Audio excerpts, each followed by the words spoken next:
سورت کے شروع میں چند حروف آتے ہیں جیسے الف لام میم ہے. قاف کے شروع میں قاف موجود ہے. سورہ قلم کے شروع میں نون موجود ہے. تو یہ جو الفاظ ہیں، یہ جو حروف ہیں، ان کا معنی اللہ رب العزت نے ہمیں نہیں بتایا. اس کا معنی اللہ رب العزت ہی جانتے ہیں. اس کے بعد اللہ رب العزت فرماتے ہیں کتاب انزلناہ، یہ قرآن ہم نے اتارا ہے. الیک ہے اللہ کے نبی، ہم نے آپ پر اتارا ہے. لتخرج الناس من الظلمات الی النور، تاکہ تم لوگوں کو جو ہے ظلمات سے نکال کر نور کی طرف لے کر آؤ. ظلمات یعنی اندھیروں سے نکال کر روشنی کی طرف لے کر آؤ. اس وجہ سے ہم نے قرآن مجید کو اتارا ہے. اس سے معلوم ہوتا ہے کہ قرآن مجید کے ذریعے سے اللہ رب العزت جو ہے سب کو ہدایت عطا فرماتے ہیں. ہدایت کا راستہ قرآن مجید کا راستہ ہے. قرآن مجید سے اللہ رب العزت ہدایت جو ہے لوگوں کے دلوں میں دیتے ہیں. جن گھروں میں قرآن مجید کی تلاوت ہوتی ہے ان گھروں میں پریشانیاں اور پھر تکلیفیں اور مصیبتیں نہیں آتی. یہ جو ہے تجربے کی بات ہے. اور جن گھروں میں قرآن مجید کی تلاوت ہوتی ہے ان گھروں میں اللہ رب العزت جو ہے برکت، رحمت اور بہت ساری نعمتیں عطا فرماتے ہیں، صرف اور صرف قرآن مجید کی تلاوت کی برکت سے. علماء نے لکھا ہے کہ جتنے بھی فتنے پھیلے ہیں ان میں سب سے پہلے وہی گھر متاثر ہوتے ہیں جن میں قرآن مجید کی تلاوت نہیں ہوتی. چنانچہ ہندوؤں نے جو اپنے تبلیغ کے لیے بہت زیادہ کوششیں کی ہیں، اسی طرح عیسائیوں نے بہت زیادہ ہندوستان میں آ کر اپنی تبلیغ اور اپنا کام پھیلانے کی کوشش کی. ان میں سب سے پہلے وہی گھر متاثر ہوئے جن میں قرآن مجید کی تلاوت نہیں ہوتی تھی. اور جن گھروں میں قرآن مجید کی تلاوت ہوتی ہے وہ گھر اس چیز سے بچے رہے، فتنوں سے محفوظ رہے. اللہ رب العزت جو ہے قرآن مجید کی تلاوت کی برکت سے لوگوں کو فتنوں سے بچا لیتے ہیں، برائیوں سے بچا لیتے ہیں اور مصیبتوں سے بچا لیتے ہیں. یہاں سے ایک مسئلہ یہ معلوم ہوتا ہے کہ قرآن مجید کو اس کے معنی کے ساتھ سمجھ کر پڑھنا یہ تو مقصد ہے، لیکن اس کے ساتھ ساتھ صرف اور صرف اس کے الفاظ کو پڑھنا، تلاوت کرنا، جیسے قرآن مجید کی تلاوت نمازوں میں ہوتی ہے اس طریقے سے قرآن مجید کی تلاوت کرتے جانا بغیر اس کو سمجھے کہ یہ بھی مقصد میں شامل ہے. اللہ کے رسول صلی اللہ علیہ وسلم کے بارے میں اللہ رب العزت قرآن مجید میں بتلاتے ہیں اللہ کے رسول صلی اللہ علیہ وسلم کو جو اللہ نے دنیا میں بھیجا ہے 3 کاموں کے لیے بھیجا ہے. قرآن مجید میں آیت موجود ہے. اللہ رب العزت فرماتے ہیں یتلو علیہم آیاتی، اللہ کے رسول جو ہے قرآن مجید کی آیتیں پڑھ کر سناتے ہیں. صحابہ کرام رضی اللہ تعالیٰ عنہ اجمعین کو قرآن مجید کی آیتیں پڑھ کر سنانا، تلاوت کرنا، یہ بھی اللہ کے رسول صلی اللہ علیہ وسلم کے کاموں میں سے اہم کام تھا. پھر اس کے بعد اللہ رب العزت فرماتے ہیں وَيُعَلِّمُهُمُ الْكِتَابَ وَالْحِكْمَةَ، اور ان کو قرآن مجید میں جو آیتیں ہیں اس کی حکمتیں اور اس کے مسائل بتاتے ہیں، صحابہ کرام رضی اللہ تعالیٰ عنہ کو بتاتے ہیں. تو اس سے معلوم ہوتا ہے کہ قرآن مجید کی تلاوت کرنا یہ بھی ایک مقصد ہے. بہت سارے لوگوں کو یہ غلط فہمی ہوتی ہے کہ قرآن مجید کو بغیر سمجھے کہ نہیں پڑھنا چاہیے، یہ غلط ہے. بلکہ قرآن مجید کی تلاوت کرنے سے اللہ رب العزت ثواب عطا فرماتے ہیں. اللہ کے رسول صلی اللہ علیہ وسلم حدیث مبارک میں ارشاد فرماتے ہیں جو آدمی قرآن مجید کی تلاوت کرتا ہے ایک ایک حرف پر 10 نیکیاں اللہ رب العزت اسے عطا فرماتے ہیں. الف لام را جو میں نے شروع میں پڑھا ہے یہ مکمل ایک حرف نہیں ہے، یہ 3 حرف ہیں. صرف الف لام را پڑھنے سے ہمیں 30 نیکیاں حاصل ہو جاتی ہیں. الف پر 10 نیکی، لام پر 10 نیکی، را پر 10 نیکی. صرف الف لام را بندہ پڑھتا ہے تو اللہ رب العزت اسے 30 نیکی عطا فرما دیتے ہیں. تو قرآن مجید کی تلاوت کرتے رہنا چاہیے.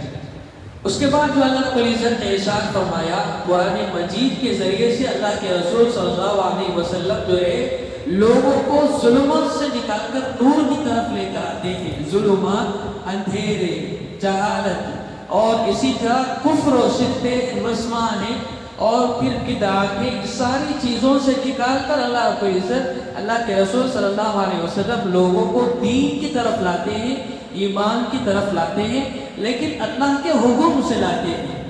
ہدایت دینے والی ذات اللہ کی ذات ہے۔ اسی وجہ سے اللہ رب العزت نے قرآن مجید میں ایک جگہ ارشاد فرمایا انک لا تہدی، اے اللہ کے رسول آپ ہدایت نہیں دے سکتے۔ ابو طالب جو اللہ کے رسول صلی اللہ علیہ وسلم کے چاچا تھے، اللہ کے رسول صلی اللہ علیہ وسلم کو ان سے بہت زیادہ محبت تھی، بہت کوششیں کی کہ اللہ کے رسول کے یہ چاچا ایمان لے کر آئے، لیکن انہوں نے ایمان قبول نہیں کیا۔ اللہ نے فرما دیا انک لا تہدی، اے میرے نبی آپ ہدایت نہیں دے سکتے، بلکہ ہدایت کا راستہ دکھا سکتے ہیں۔ ہدایت کیا چیز ہے، جنت کیا چیز ہے، ایمان کیا چیز ہے، یہ بتا سکتے ہیں، لیکن کسی انسان کو، کسی آدمی کو ہدایت نہیں دے سکتے۔ ہدایت دینے والی ذات یہ صرف اور صرف اللہ رب العزت کی ذات ہے۔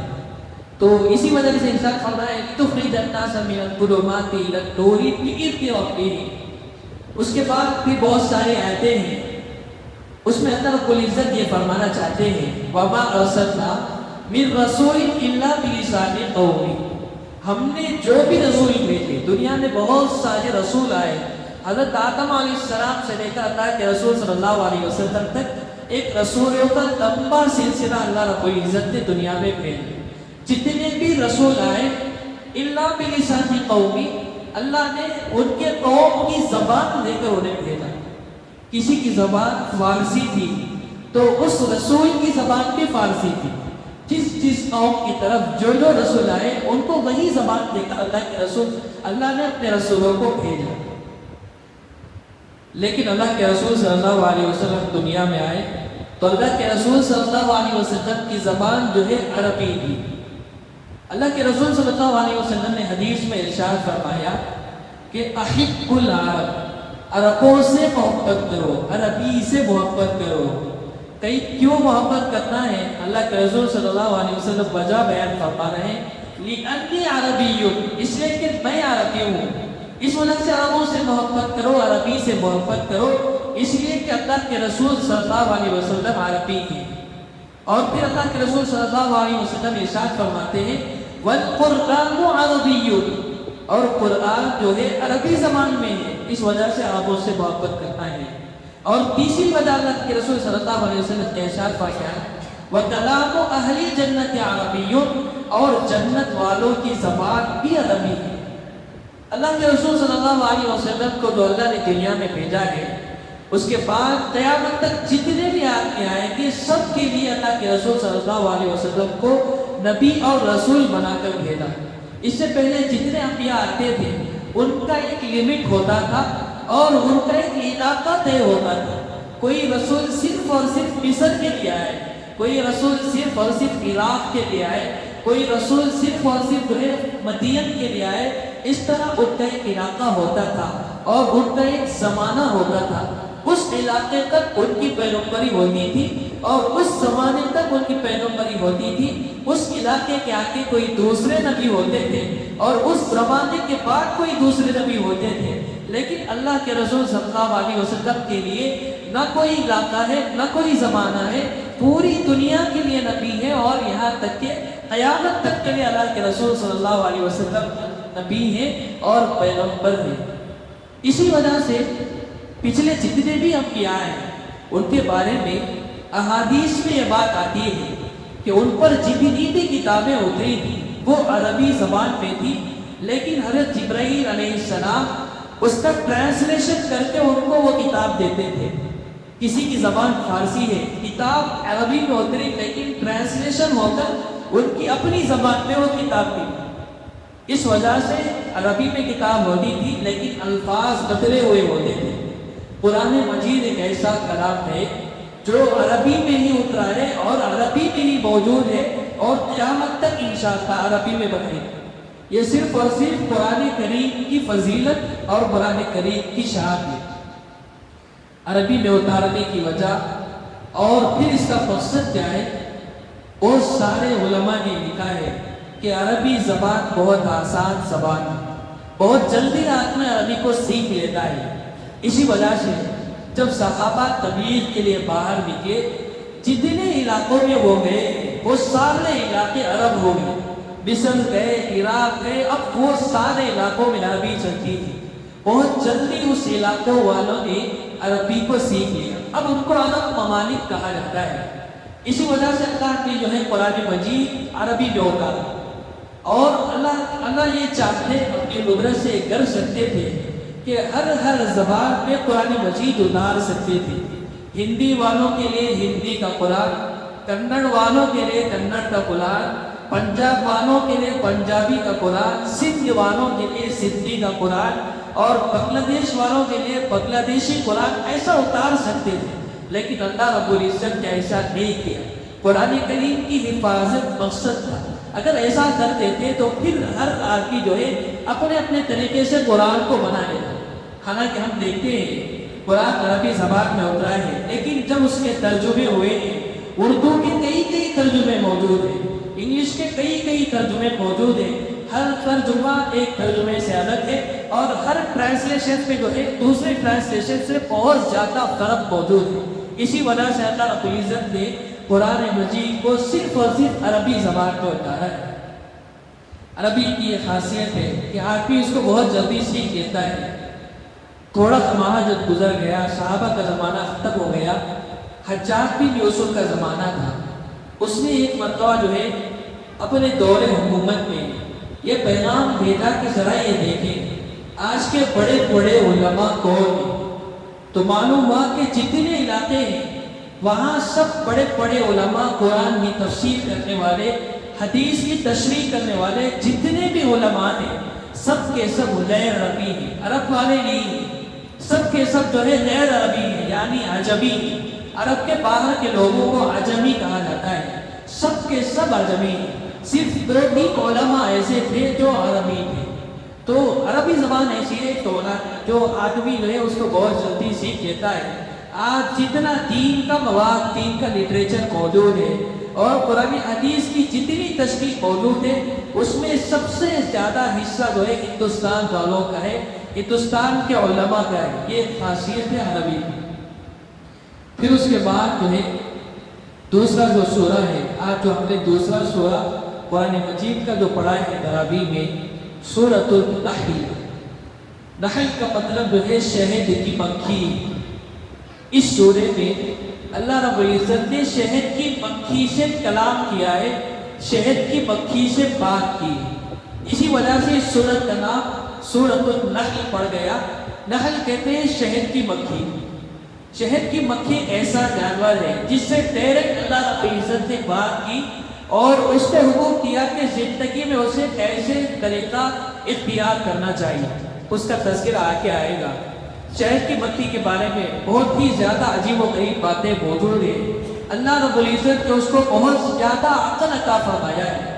شہد کی مکھیاں جتنی بھی ہوتی ہیں ان کی ایک ملکہ اور سردار ہوتی ہے، اور ساری مکھیاں اسی کا حکم مانتی ہیں۔ بہت اچھے طریقے سے جو ہے وہ اپنا پورا انتظام اور اپنی پوری حکومت شہد کی مکھی چلاتی ہے۔ چند شہد کی مکھیاں ہیں جو خاص بچوں کی پرورش کرنے کے لیے وہ لگا دیتی ہیں۔ ان کا کام ہی یہی ہے کہ وہ بچوں کی پرورش کریں۔ چند شہد کی مکھیاں ایسی ہیں جو انجینئر ہیں، وہ صرف اور صرف شہد کا چٹھا بنائیں گے، جو ان کا گھر ہوتا ہے، جو ہنی بھی بناتی ہے، ان کا گھر ہوتا ہے، وہ بنانے کے لیے طے ہے۔ چند شہد کی مکھیاں ایسی ہیں جو خاص اس کام کرتے ہیں کہ وہ جا رہے ہیں اور الگ الگ پھولوں سے رس چن کر گلے لے کر آئے۔ تو یہ شہد کی مکھی کی خاصیت ہے۔ چند شہد کی مکھیاں ایسی ہیں جن کو یہ ملکہ کہہ دیتی ہے، وہ شہد کے چھتے پہ نگرانی کے لیے کھڑی ہو جاتی ہے۔ کوئی باہر کا پرندہ، کوئی باہر کا کیڑا مکوڑا اس کے اندر داخل نہیں ہو سکتا۔ یہاں تک کہ اگر کوئی شہد کی مکھی گندگی پر بیٹھ کر آ گئی تو فوراً وہاں جو درگاہ ہے، جو واچمین کے طور پر شہد کی مکھیاں ہیں، وہ اس کو روک لیتی ہیں اور اندر جانے نہیں دیتی، اور شہد کی جو ملکہ ہے وہ آتی ہے اس کو مار دیتی ہے۔ ایسی مکھی کو وہ لوگ قبول نہیں کرتے۔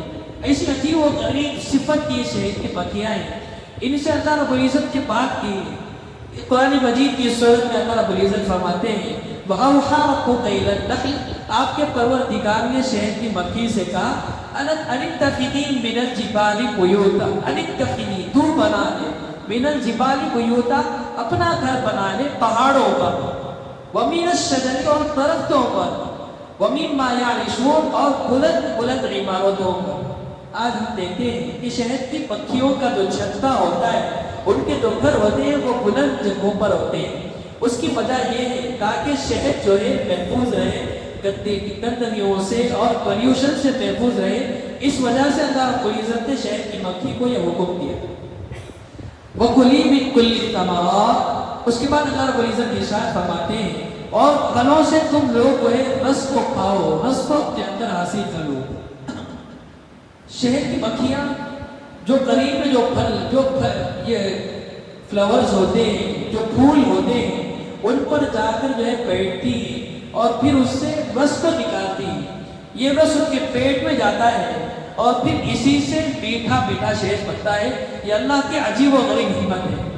حضرت علی رضی اللہ تعالیٰ عنہ ارشاد فرماتے ہیں انسان بھی کتنا زیادہ عجیب ہے، دو کیڑوں سے وہ اپنا سب سے زیادہ قیمتی سامان حاصل کرتا ہے۔ ایک کیڑا ریشم کا کیڑا ہے، اس سے جو ہے وہ سلک حاصل کرتا ہے، ریشم حاصل کرتا ہے۔ اتنا قیمتی لباس ایک کیڑے کے تھوک سے حاصل ہو رہا ہے۔ دوسرا جو قیمتی سامان میں مل رہا ہے شہد ہے، شہد کی مکھی کے منہ سے ہمیں حاصل ہوتا ہے۔ بہت زمانے تک یہ تحقیق چلتی تھی کہ یہ جو شہد کی مکھی سے جو یہ شہد نکلتا ہے وہ اس کے تھوک سے نکلتا ہے یا اس کی گندگی سے نکلتا ہے۔ بہت زیادہ حکیموں نے اس کے بارے میں تحقیق بھی کی۔ ارسطاطالس کے نام سے ایک بڑا حکیم پچھلے زمانے میں گزرا ہے، اس نے چند شہد کی مکھیوں کو پکڑا اور گلاس کے ایک جار میں اس نے شہد کی مکھیوں کو بند کر دیا، یہ دیکھنے کے لیے کہ شہد ان کے منہ سے نکلتا ہے یا گندگی سے نکلتا ہے۔ تو ان شہد کی مکھیوں نے سب سے پہلے اس جار کو موم کے ذریعے سے اور کیچڑ کے ذریعے سے بند کر دیا، پھر انہوں نے اپنا کام کیا۔ اتنی زیادہ عقل اللہ رب العزت جو ہے شہد کی مکھی کو عطا فرماتے ہیں۔ لیکن آج سائنس کی وجہ سے ہمیں معلوم ہو گیا ہے کہ شہد جو نکلتا ہے وہ اس کے تھوک سے نکلتا ہے۔ آگے اللہ رب العزت ارشاد فرماتے ہیں فیہ شفاء للناس، شہد میں اللہ رب العزت نے لوگوں کے لیے شفا کو رکھا ہے، علاج رکھا ہے۔ اللہ کے رسول صلی اللہ علیہ وسلم اگر کوئی بیمار آ کر سوال کرتا اے اللہ کے رسول میرے پیٹ میں درد ہو رہا ہے تو اللہ رب العزت اسے حکم فرماتے کہ تو جو ہے شہد کو کھا۔ دوسری مرتبہ اس بندے نے دوسرے دن آ کر عرض کیا اے اللہ کے رسول میرے بھائی کے پیٹ میں پھر بھی درد ہو رہا ہے۔ اللہ کے رسول صلی اللہ علیہ وسلم نے پھر کہا کہ شہد کو کھا لو، اس میں اللہ رب العزت نے علاج رکھا ہے۔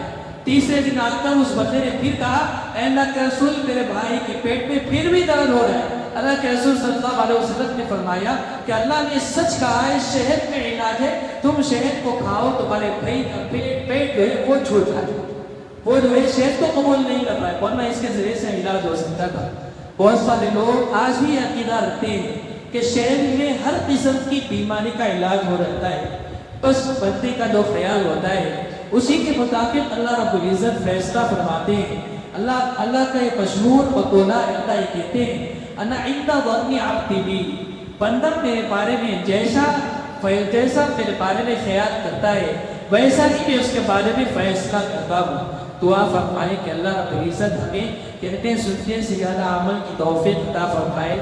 قرآن مجید میں جو عجیب و غریب حکمتیں اللہ رب العزت نے بیان فرمائی ہے اس میں بہت زیادہ سیکھنے کی ضرورت ہے۔ اللہ رب العزت ہمیں سیکھنے کی توفیق عطا فرمائے۔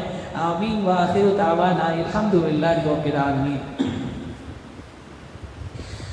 لك الحمد ولك الشكر يا الله، اللهم صل على سيدنا محمد وعلى آل سيدنا محمد وبارك وسلم. ربنا آتنا في الدنيا حسنة وفي الآخرة حسنة وقنا عذاب النار وأدخلنا الجنة مع الأبرار يا عزيز يا غفار يا رب العالمين. جزا الله عنا محمدا ما هو أهله صلى الله عليه وسلم برحمتك يا أرحم الراحمين والحمد لله رب العالمين.